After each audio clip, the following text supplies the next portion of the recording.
Hey guys, I wanted to take some time to show you guys some graded coins. And I chose these to talk about in this video to help illustrate a point because there's a lot of emphasis these days of coin grading. And I know it is the most popular, it's the hottest, trendiest thing to do right now. And a lot of people are doing it just because to do it. There certainly is kind of like a gambling component to it. The fallacy is, what you hear about. But a vast majority of the coins that you see currently today that are, if I had to pick an era, like post 1950 coins, are what I consider to be the modern age of U.S. coins. All right, so 1950 and beyond that. So the U.S. Mint, has been cranking out some pretty decent stuff here lately. The American women quarters, certainly were front and center last year with the new revised design. That was actually designed and conceptualized by a female, and that's why they put it on the American Women series. A lot of people enjoyed these. Okay, the overall interest had waned a little bit coming into 2023, and to this point, we are already 4 quarters into the 2023 year. We're coming up into the holiday season. We have that last quarter, the Maria Tall Chief, I think is what it's called. That'll be releasing here in about a month or so. The Mint had produced all sorts of neat package type of products surrounding this particular concept, this product with the American women, and they're all pretty nice. There are proof coins, there's silver proofs, there are these things which are considered to be just a regular business strike coins, therefore they will grade out mint state. This one's a mint state 64. PCGS first strike. Now, obviously, that right there probably would trip you guys to S Mint. A lot of folks would say, well, Sean, aren't S Mint coins supposed to be proof? Not entirely. They've produced UNC business strike coins as well, like this one here. The only way that you're able to obtain the S Mint uncirculated American Women quarters is if you went and bought the 3-roll set from the Mint. So every time a new American Woman design would come out, at the same token, they would produce a 3-roll set, a Philadelphia, a Denver, and a San Francisco Mint, all in one package deal. And it was like $65 or whatever that price was to obtain that 3-roll set. Found out that on the Maya Angelou, I think they're all pretty comparable on each one. The mintage is just over 300,000, and I'll tell you how I got to that. Even though it's not posted anywhere online, it's actually really easy to find all that information. But the quarters are quite scarce. The Philadelphia and Denver minted coins, not so much. So what is everybody's kind of like line of thinking with these S Mint quarters? Oh, I gotta grade them. I gotta grade a whole bunch of them. In the hopes, not even in the hopes that automatically that because it's entombed in this slab plastic, that it's going to enhance the value of these quite a bit more than what they already are. And if you're able to get the first strike, which is delivered within first 30 days of initial release. So if you received your 3-roll set, or however many of those that you ordered, then, within that first 30-day period, you could send in 1, you could send in 10, you could send in a whole bunch of them. Ideally, you want to be able to send a whole bunch of these and take advantage of the bulk deal. Now, you would have to obviously send at the minimum 100 of them. So I bought 10 of them. There was a big thick slab of 10 of the Maya Angelou quarters, and these were all S Mint coins. Now, I paid obviously a bulk price for all 10 of them, which I'm not going to share because it's not that much. And the unfortunate thing is that you have the quarters. It costs, if you're doing a bulk submission of 100 coins minimum, it's $10 per coin. And you are kind of left at whatever these things come back as. A 64 in this coin is not really that big a deal. It's not even that great, to be honest with you. The coin is right around 15 bucks, you know. So there's one there. There's another one right there, 64. They all say first strike.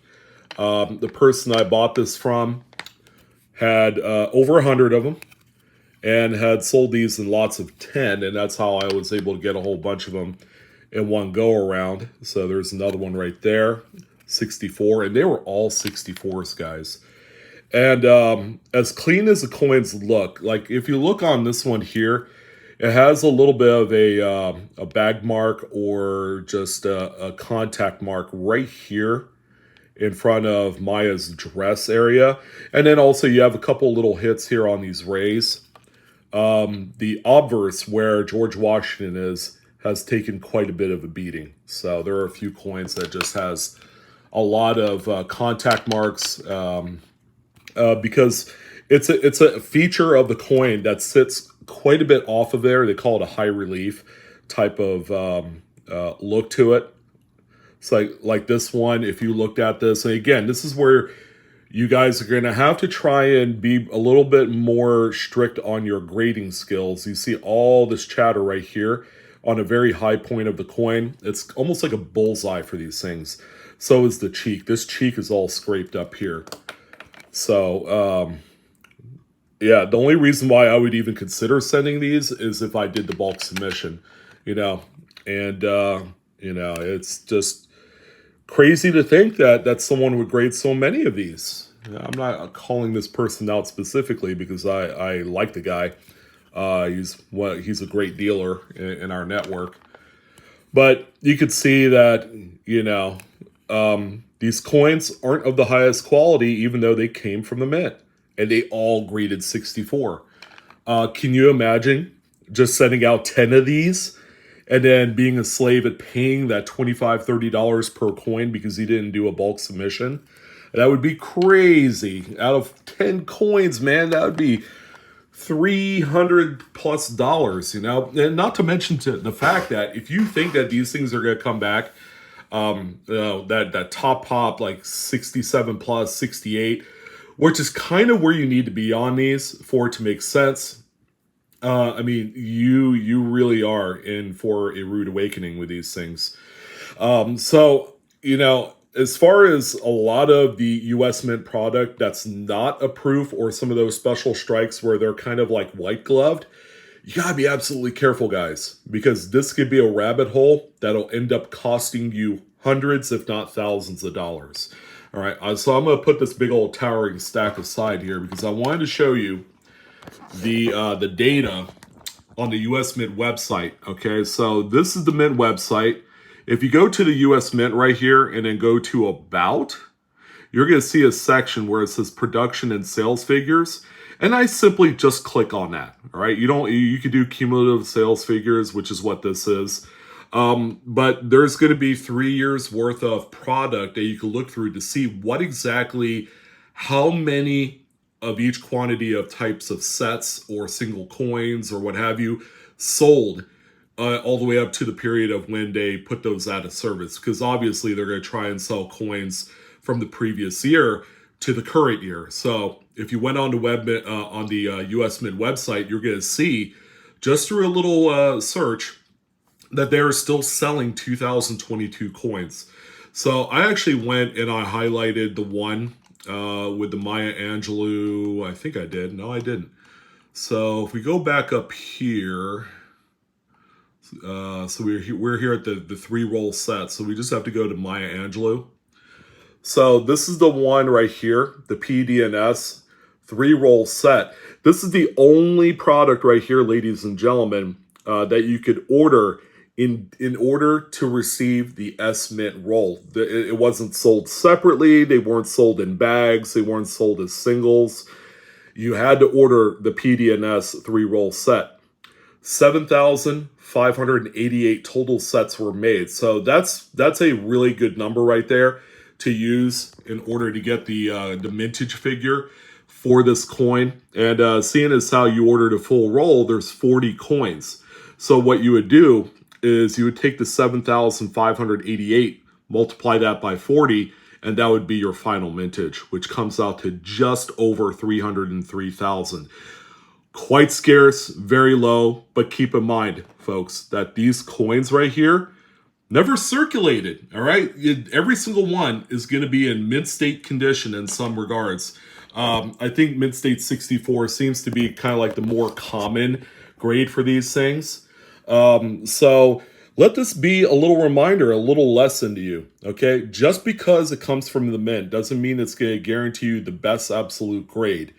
And another part of this whole shtick is that, again, grading is very subjective, and it's something that, it's something that could get you down in the dumps if you're not careful.